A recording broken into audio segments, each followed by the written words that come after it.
All of his co-workers were gone. What could it mean? Stanley decided to go to the meeting room. Perhaps he had simply missed a memo.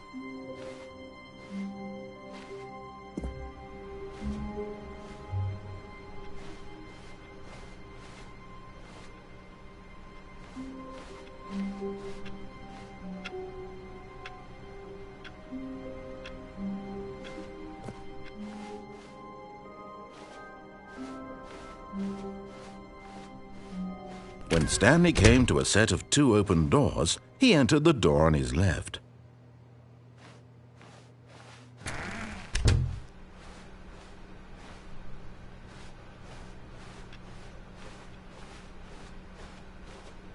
Yet there was not a single person here either. Feeling a wave of disbelief, Stanley decided to go up to his boss's office, hoping he might find an answer there.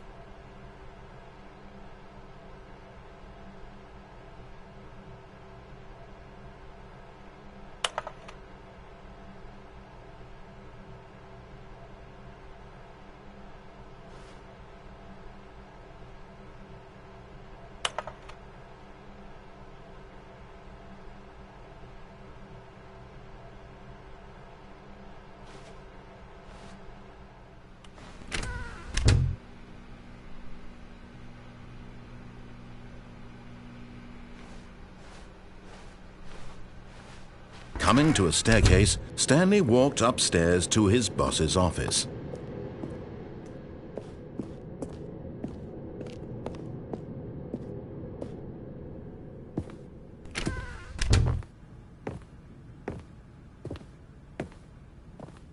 Stepping into his manager's office, Stanley was once again stunned to discover not an indication of any human life. Shocked, unraveled, Stanley wondered in disbelief who orchestrated this, what dark secret was being held from him. What he could not have known was that the keypad behind the boss's desk guarded the terrible truth that his boss had been keeping from him, and so the boss had assigned it an extra secret PIN number, 2845. But of course, Stanley couldn't possibly have known this.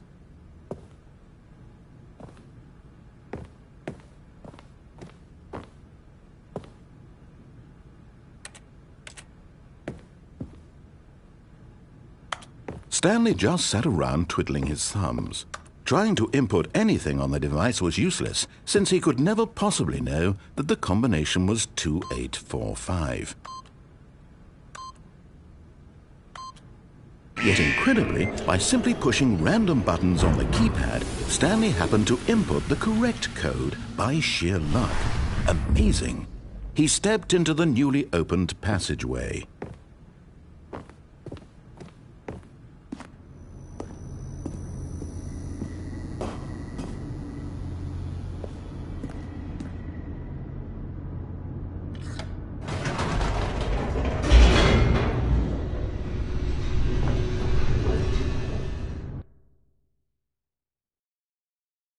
Descending deeper into the building, Stanley realized he felt a bit peculiar. It was a stirring of emotion in his chest, as though he felt more free to think for himself, to question the nature of his job.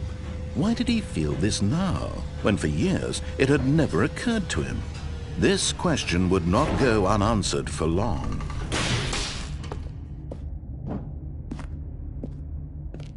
Stanley walked straight ahead through the large door that read Mind Control Facility.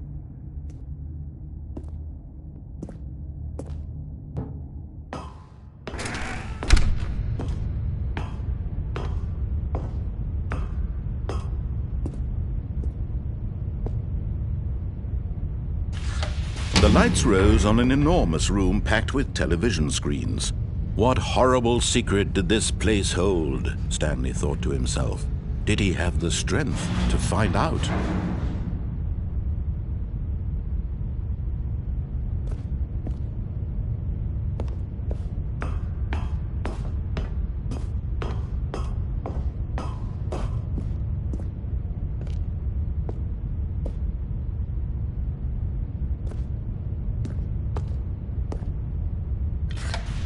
Now the monitors jumped to life, their true nature revealed. Each bore the number of an employee in the building, Stanley's co-workers. The lives of so many individuals reduced to images on a screen, and Stanley, one of them, eternally monitored in this place where freedom meant nothing.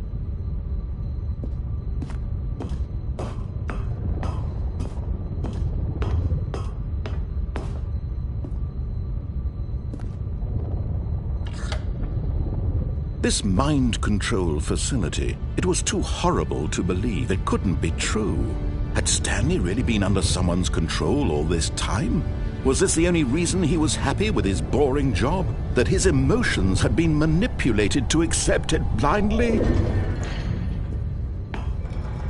No, he refused to believe it. He couldn't accept it. His own life in someone else's control? Never! It was unthinkable, wasn't it? Was it even possible? Had he truly spent his entire life utterly blind to the world? But here was the proof, the heart of the operation.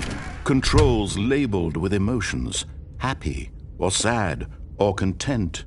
Walking, eating, working, all of it monitored and commanded from this very place.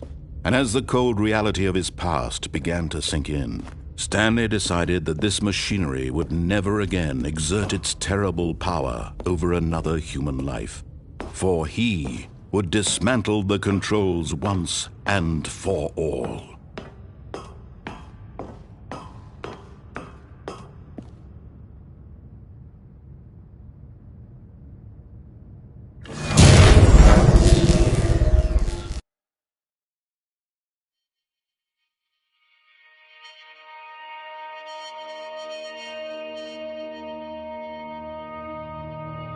Blackness, and a rising chill of uncertainty. Was it over? Yes! He had won! He had defeated the machine, unshackled himself from someone else's command. Freedom was mere moments away.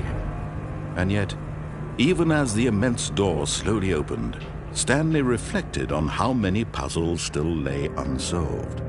Where had his co-workers gone? How had he been freed from the machine's grasp? What other mysteries did this strange building hold? But as sunlight streamed into the chamber, he realized none of this mattered to him, for it was not knowledge or even power that he had been seeking, but happiness. Perhaps his goal had not been to understand, but to let go. No longer would anyone tell him where to go, what to do, or how to feel. Whatever life he lives, it will be his. And that was all he needed to know. It was perhaps the only thing worth knowing. Stanley stepped through the open door. Stanley felt the cool breeze upon his skin, the feeling of liberation, the immense possibility of the new path before him. This was exactly the way, right now, that things were meant to happen. And Stanley was happy.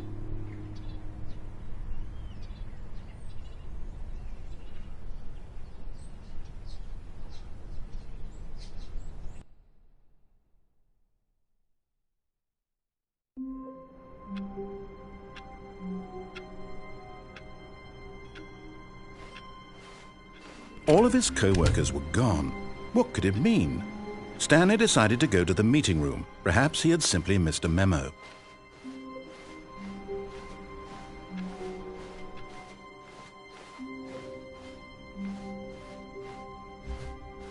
When Stanley came to a set of 2 open doors, he entered the door on his left. This was not the correct way to the meeting room, and Stanley knew it perfectly well. Perhaps he wanted to stop by the employee lounge first, just to admire it. Ah, yes, truly a room worth admiring. But eager to get back to business, Stanley took the first open door on his left. And so he detoured through the maintenance section walked straight ahead to the opposite door, and got back on track.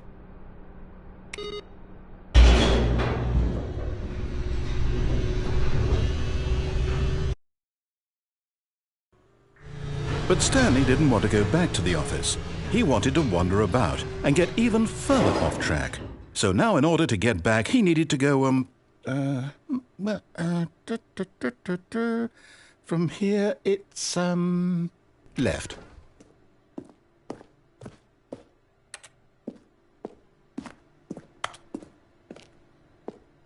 Oh, no, it's to the right, my mistake. No, not the right. Why would I have ever said it was to the right? What was I thinking? It's clearly... Oh dear, would you hold on for a minute, please? Now, let's see. We went down right, left, down, left, right. Yep, okay, yes. I've got it now. This story is absolutely, definitely this way.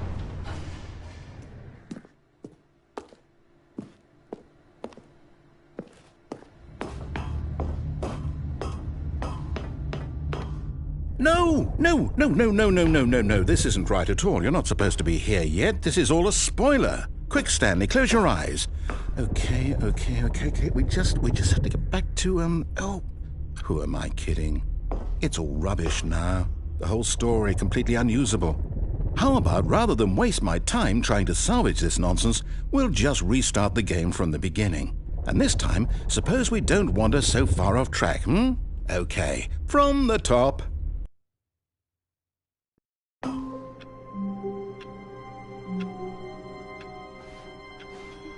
All of his co-workers were gone. What could it mean? Stanley decided to go to the meeting room. Perhaps he had simply missed a memo.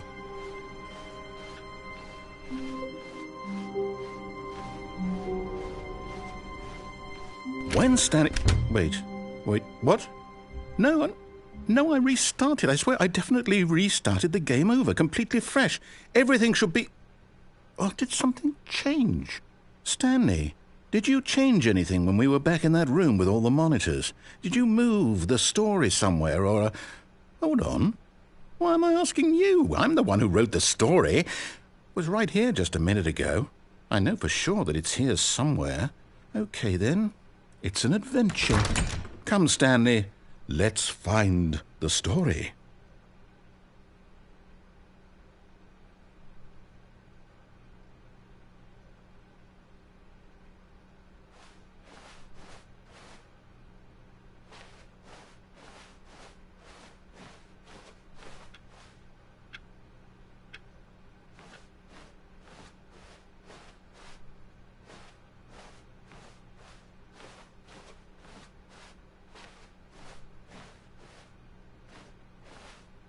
I'll say it.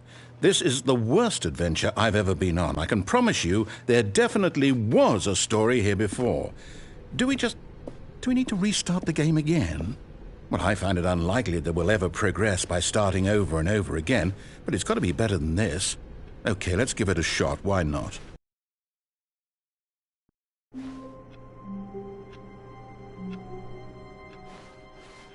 All of his co-workers were gone. What could it mean? Stanley decided to go to the meeting room. Perhaps he had simply missed a memo.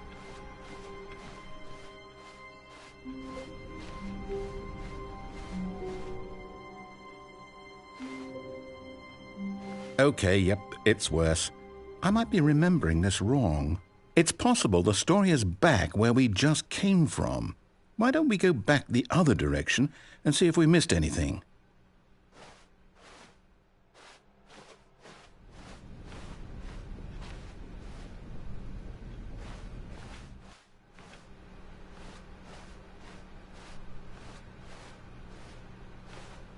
Aha! I knew we'd miss something. The story. Here it comes. No, wait. Never mind. Not the story. Okay, let's head back the other way and retrace our steps.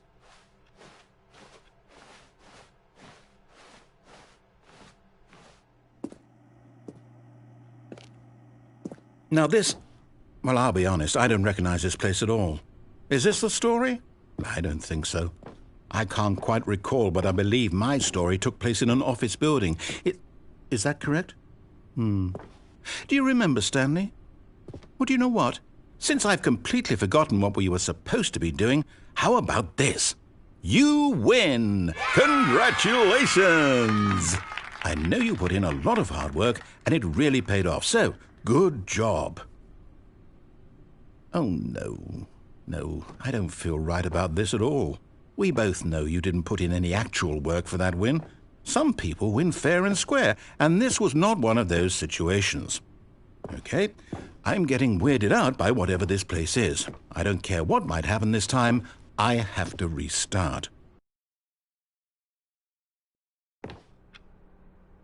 All right, I've got a solution. This time, to make sure we don't get lost, I've employed the help of the Stanley Parable Adventure Line. Just follow the line. How simple is that?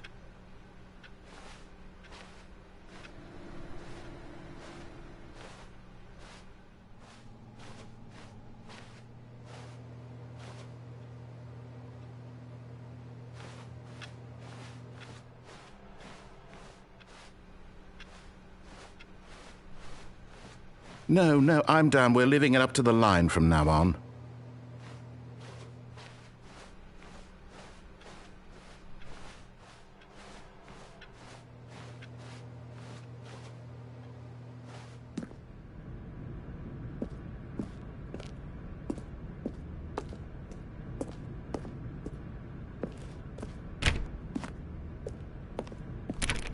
You see?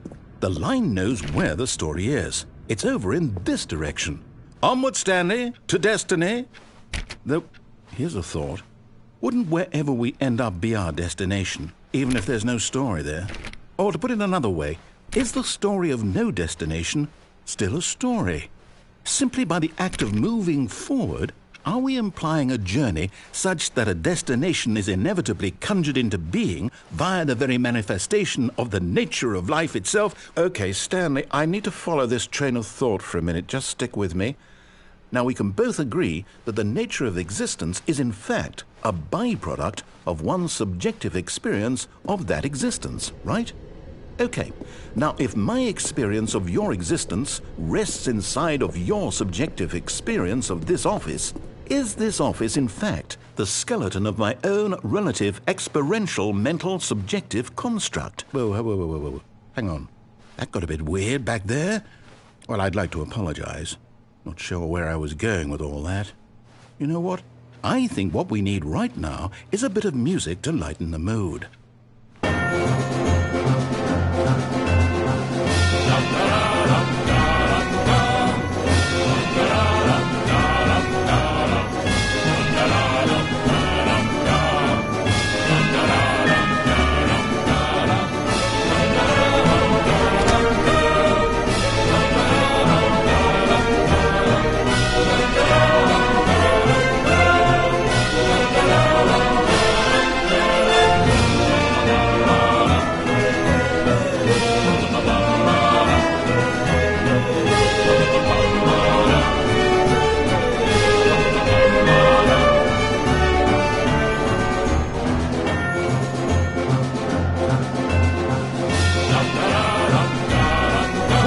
Cut the music, go back and look at that fern. Stanley, this fern will be very important later in the story. Make sure you study it closely and remember it carefully. You won't want to miss anything.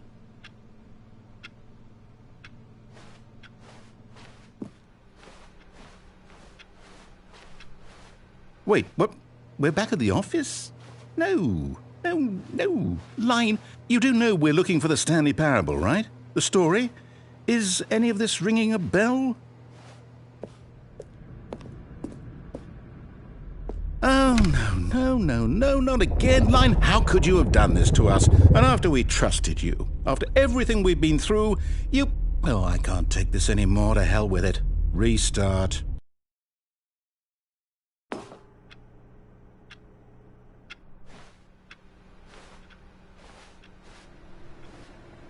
You know what, Stanley? I say forget the adventure line. What's it ever done for us? We're intelligent people, right? Why can't we make up our own story? Something exciting, daring, mysterious. Ooh, this all sounds perfectly doable. Why don't we simply start wandering in, well, I don't know. How about this direction?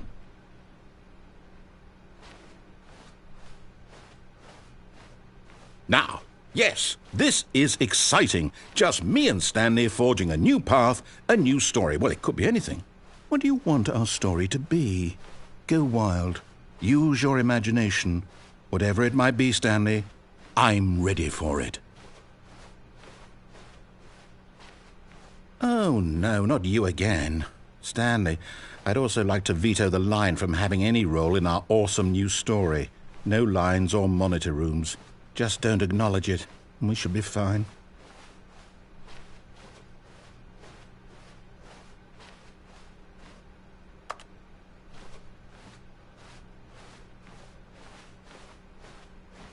Ah, a choice.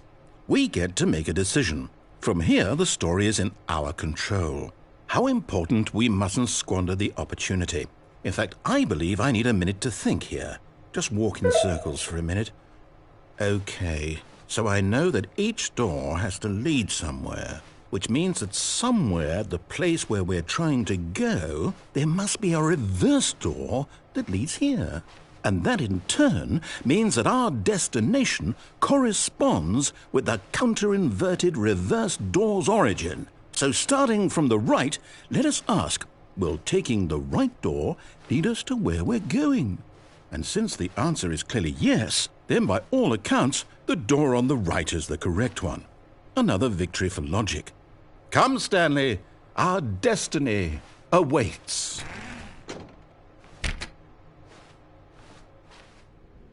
Oh, hold up, what's this?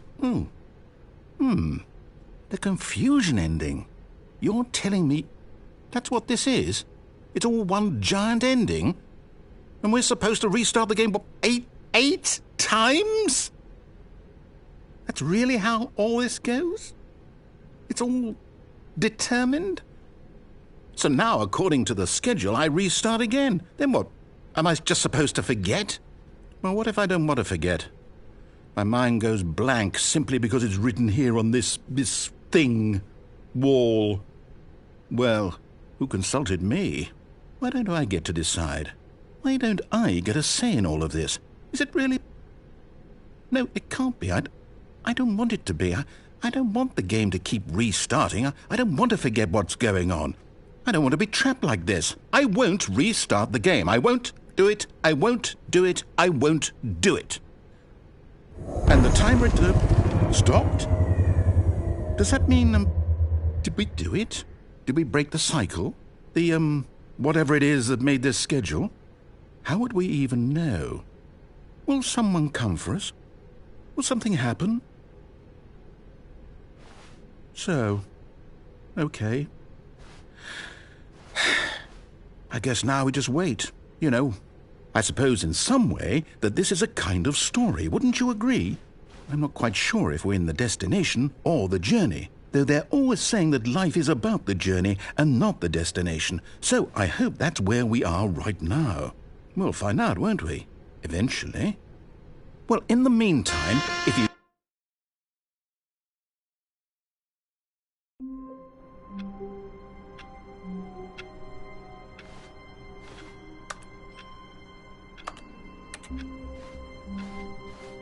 All of his co-workers were gone.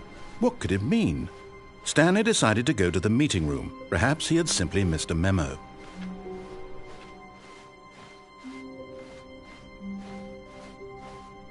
When Stanley came to a set of 2 open doors, he entered the door on his left.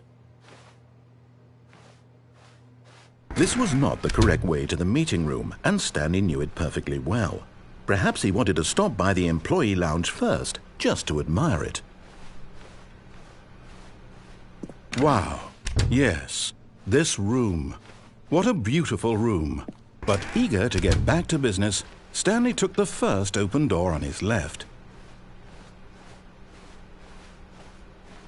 Stanley was so bad at following directions, it's incredible he wasn't fired years ago.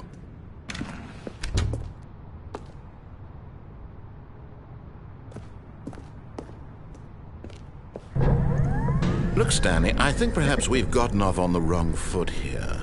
I'm not your enemy, really, I'm not. I realize that investing your trust in someone else can be difficult, but the fact is that the story has been about nothing but you all this time. There's someone you've been neglecting, Stanley. Someone you've forgotten about.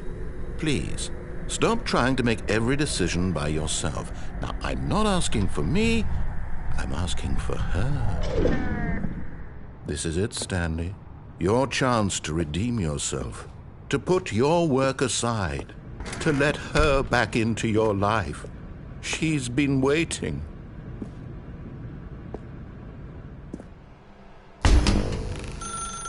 That's her, Stanley. You need to be the one to do this, to reach out to her. If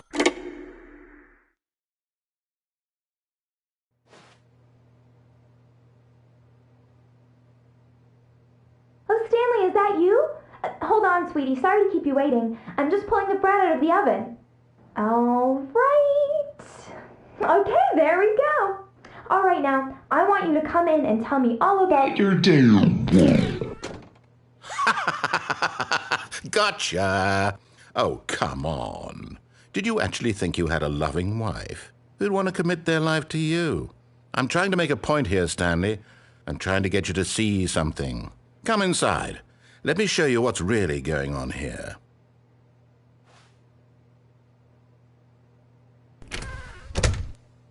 This is a very sad story about the death of a man named Stanley.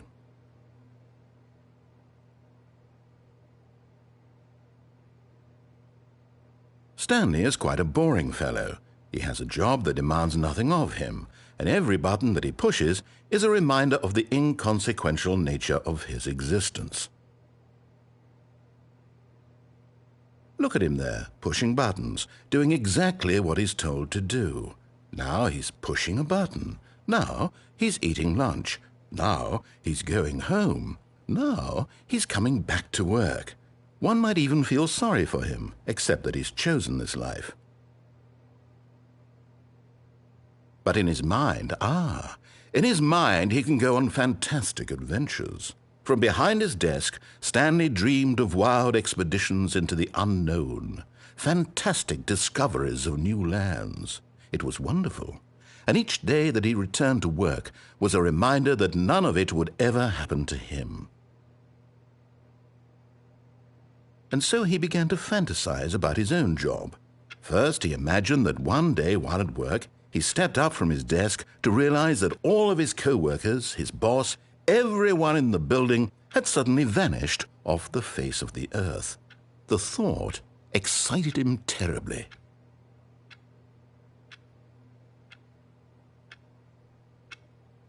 So he went further. He imagined that he came to two open doors and that he could go through either. At last, choice. It barely even mattered what lay behind each door. The mere thought that his decisions would mean something was almost too wonderful to behold. As he wandered through this fantasy world, he began to fill it with many possible paths and destinations. Down one path lay an enormous round room with monitors and mind controls. And down another was a yellow line that weaved in many directions. And down another was a game with a baby. And he called it the Stanley Parable. It was such a wonderful fantasy, and so in his head he relived it again, and then again, and again, over and over, wishing beyond hope that it would never end, that he might always feel this free. Surely there's an answer down some new path, mustn't there be? Perhaps if he played just one more time. But there is no answer. How could there possibly be? In reality, all he's doing is pushing the same buttons he always has. Nothing has changed. The longer he spends here, the more invested he gets, the more he forgets which life is the real one.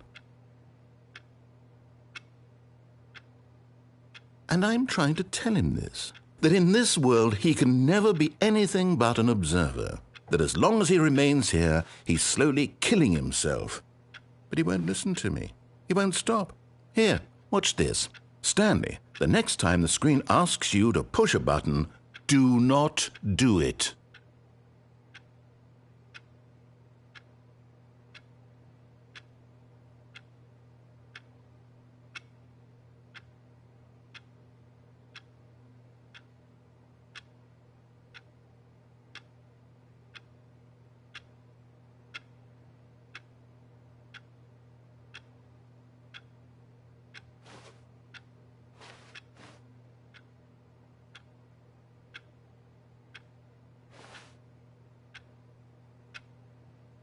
You see? Can he just not hear me? How can I tell him in a way that he'll understand that every second he remains here, he's electing to kill himself? How can I get him to see what I see? How can I make him look at himself? I suppose I can't, not in the way I want him to. But I don't make the rules. I simply play to my intended purpose, the same as Stanley. We're not so different, I suppose. I'll try once more to convey all this to him. I'm compelled to. I must. Perhaps, well, maybe this time he'll see. Maybe this time. And I tried again, and Stanley pushed a button. And I tried again, and Stanley pushed a button. And I tried.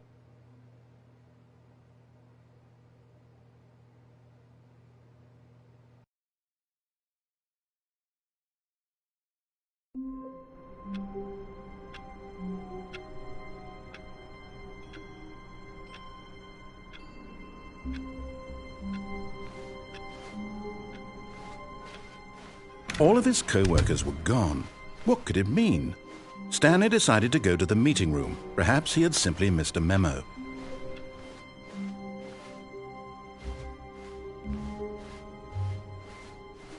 When Stanley came to a set of 2 open doors, he entered the door on his left.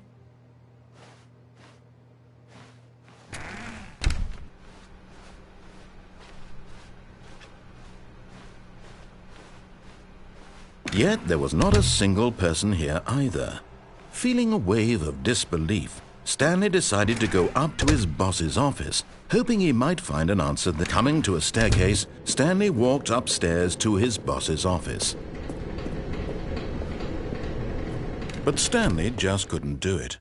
He considered the possibility of facing his boss. Admitting he had left his post during work hours, he might be fired for that. And in such a competitive economy, why had he taken that risk? All because he believed everyone had vanished? His boss would think he was crazy. And then something occurred to Stanley. Maybe, he thought to himself, maybe I am crazy. All of my co-workers blinking mysteriously out of existence in a single moment for no reason at all? None of it made any logical sense. And as Stanley pondered this, he began to make other strange observations. For example, why couldn't he see his feet when he looked down? Why did doors close automatically behind him wherever he went? And for that matter, these rooms were starting to look pretty familiar. Were they simply repeating? No, Stanley said to himself, this is all too strange. This can't be real. And at last, he came to the conclusion that had been on the tip of his tongue. He just hadn't found the words for it. "I'm dreaming!" he yelled. "This is all a dream." Oh, what a relief Stanley felt to have finally found an answer, an explanation. His co-workers weren't actually gone. He wasn't going to lose his job. He wasn't crazy after all. And he thought to himself, I suppose I'll wake up soon. I'll have to go back to my boring real-life job pushing buttons. I may as well enjoy this while I'm still lucid. So he imagined himself flying and began to gently float above the ground. Then he imagined himself soaring through space on a magical starfield, and it too appeared. It was so much fun, and Stanley marveled that he had still not woken up. How was he remaining so lucid? And then perhaps the strangest question of them all entered Stanley's head. One he was amazed he hadn't asked himself sooner. Why is there a voice in my head dictating everything that I'm doing and thinking? Now the voice was describing itself being considered by Stanley, who found it particularly strange. I'm dreaming about a voice describing me, thinking about how it's describing my thoughts, he thought. And while he thought it all very odd and wondered if this voice spoke to all people in their dreams, the truth was that, of course, this was not a dream. How could it be? Was Stanley simply deceiving himself, believing that if he's asleep, he doesn't have to take responsibility for himself? Stanley is as awake right now as he's ever been in his life. Now, hearing the voice speak these words was quite a shock to Stanley. After all, he knew for certain, beyond a doubt, that this was in fact a dream. Did the voice not see him float and make the magical stars just a moment ago? How else would the voice explain all that? This voice was a part of himself too. Surely, if he could just... He would prove it. He would prove that he was in control, that this was a dream. So he closed his eyes gently, and he invited himself to wake up. He felt the cool weight of the blanket on his skin, the press of the mattress on his back, the fresh air of a world outside this one. Let me wake up, he thought to himself. I'm through with this dream. I wish it to be over. Let me go back to my job. Let me continue pushing the buttons. Please, it's all I want. I want my apartment and my wife and my job. All I want is my life exactly the way it's always been. My life is normal. I am normal. Everything will be fine. I am okay.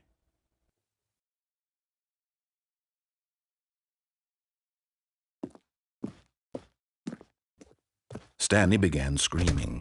Please, someone, wake me up. My name is Stanley. I have a boss. I have an office. I am real. Please, just someone tell me I am real. I must be real. I must be. Can anyone hear my voice? Who am I? Who am I? And everything went black.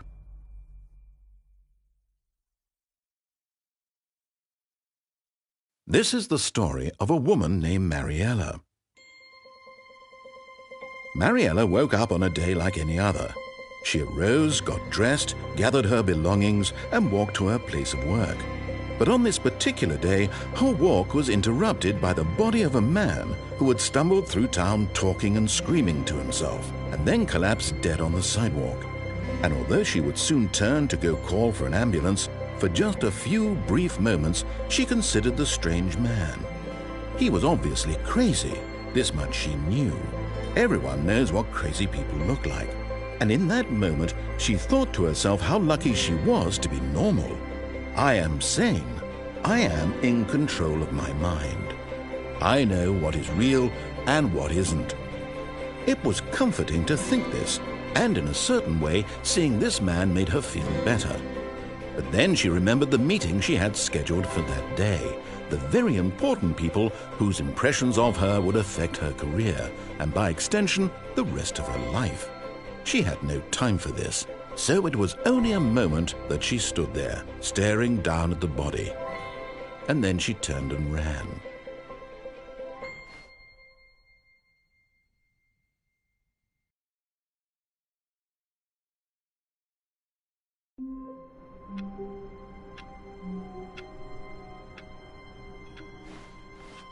Already this was uncomfortable, and Stanley decided that as soon as he found a new space he felt safe in, that he would never leave it again in his life.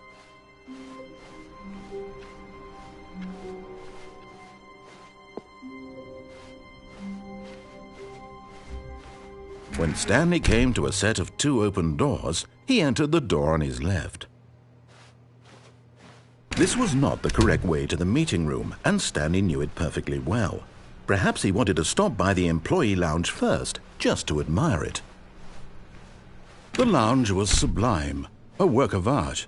What was it about this room? But eager to get back to business, Stanley took the first open door on his left.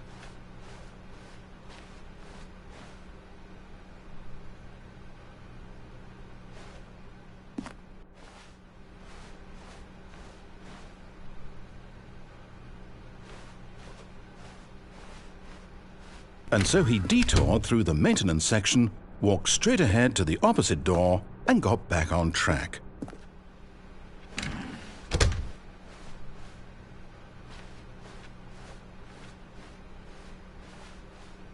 Yet there was not a single person here either. Feeling a wave of disbelief, Stanley decided to go up to his boss's office, hoping he might find an answer there. Stanley stepped into the broom closet, but there was nothing here, so he turned around and got back on track.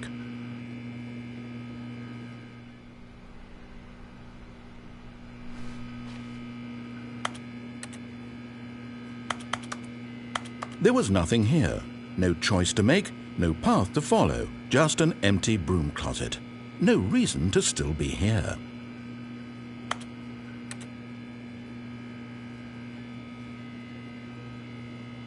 It was baffling that Stanley was still just sitting in the broom closet. He wasn't even doing anything. At least if there was something to interact with, he'd be justified in some way. As it is, he's literally just standing there doing sweet FA.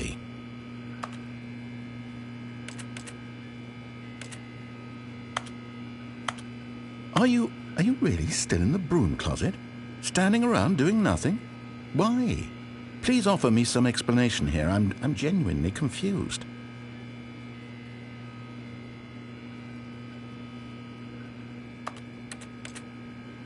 You do realize there's no choice or anything in here, right? If I'd said Stanley walked past the broom closet, at least you would have had a reason for exploring it to find out.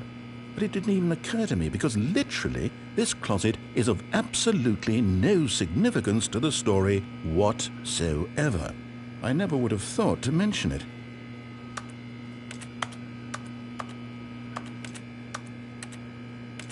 Maybe to you this is somehow its own branching path.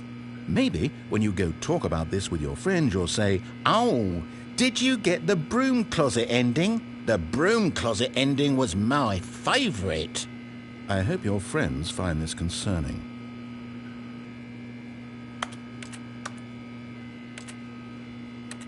Stanley was fat and ugly and really stupid. He probably only got the job because of a family connection. That's how stupid he is. That or with drug money. Also, Stanley is addicted to drugs and hookers.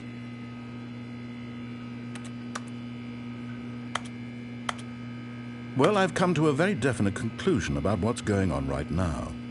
You're dead. You got to this broom closet, explored it a bit, and were just about to leave because there's nothing here, when a physical malady of some sort shut down your central nervous system and you collapsed in front of your screen. Well, in a situation like this, the responsible thing is to alert someone nearby so as to ensure that your body is taken care of before it begins to decompose. Hello? Anyone who happens to be nearby? The person at this computer is dead. They have fallen prey to any number of your countless human physiological vulnerabilities. It's indicative of the long-term sustainability of your species. Please remove their corpse from the area and instruct another human to take their place, making sure they understand basic first-person video game mechanics and filling them in on the history of narrative tropes in video gaming, so that the irony and insightful commentary of this game is not lost on them. All right, when you've done that, just step out into the hallway.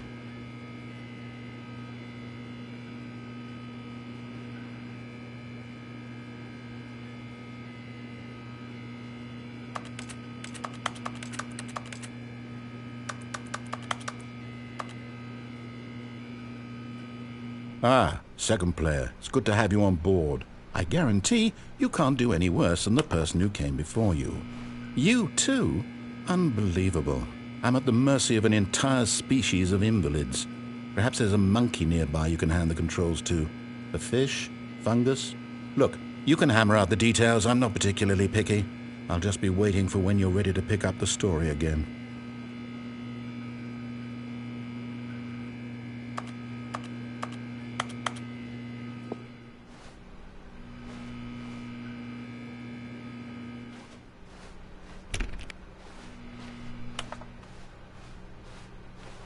Coming to a staircase, Stanley walked upstairs to his boss's office.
Stepping into his manager's office, Stanley was once again stunned to discover not an indication of any human life.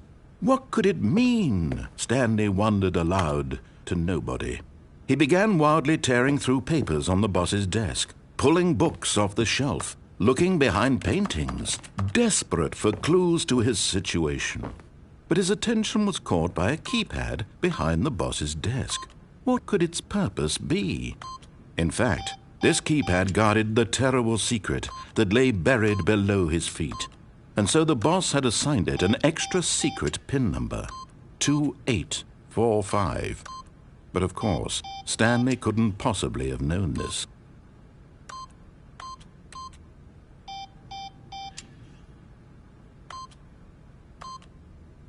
Stanley just sat around twiddling his thumbs. Trying to input anything on the device was useless, since he could never possibly know that the combination was 2845.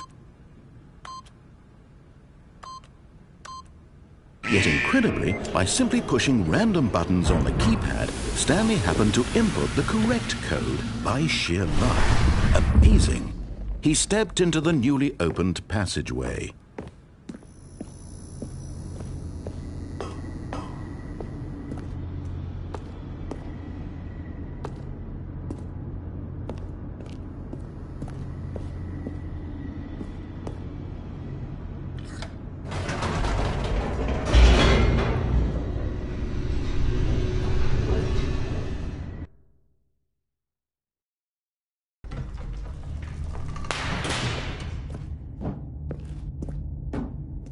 Stanley walked straight ahead through the large door that read Mind Control Facility. Although this passageway had the word Escape written on it, the truth was that at the end of this hall, Stanley would meet his violent death.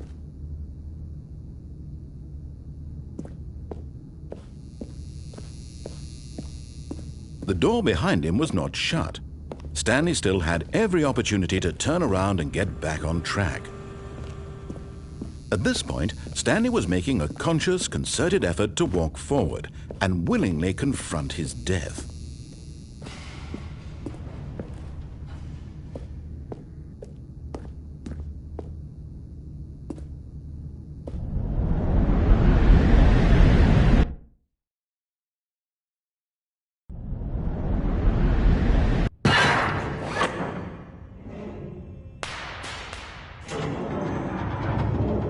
As the machine whirred into motion and Stanley was inched closer and closer to his demise, he reflected that his life had been of no consequence whatsoever.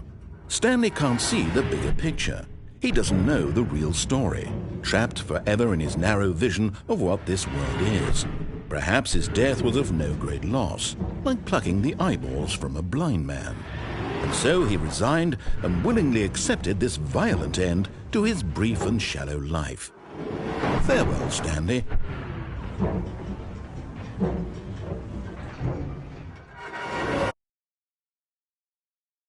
Farewell, Stanley, cried the narrator, as Stanley was led helplessly into the enormous metal jaws. In a single visceral instant, Stanley was obliterated as the machine crushed every bone in his body, killing him instantly.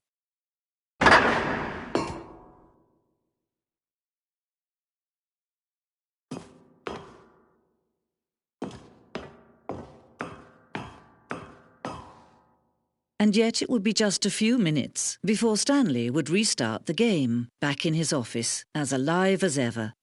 What exactly did the narrator think he was going to accomplish?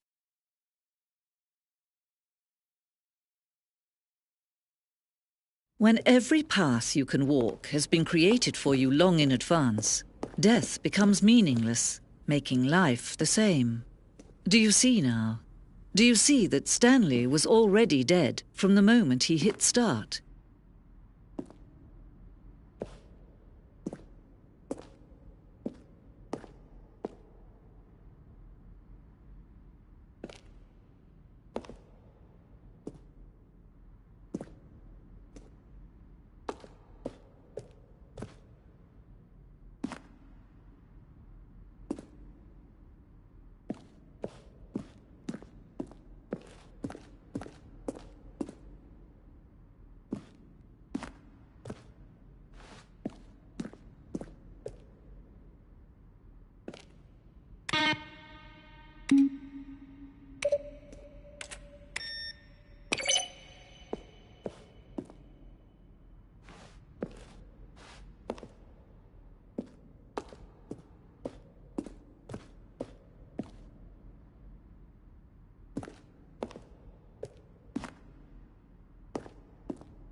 Oh, look at these two. How they wish to destroy one another. How they wish to control one another. How they both wish to be free.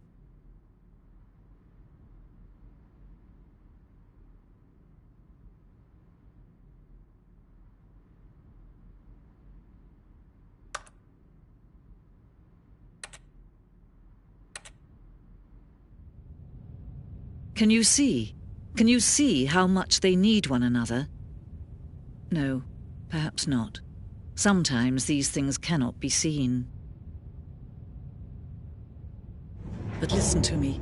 You can still save these two. You can stop the program before they both fail. Turn off your PlayStation. There's no other way to beat this game. As long as you move forward, you'll be walking someone else's path. Stop now and it'll be your only true choice.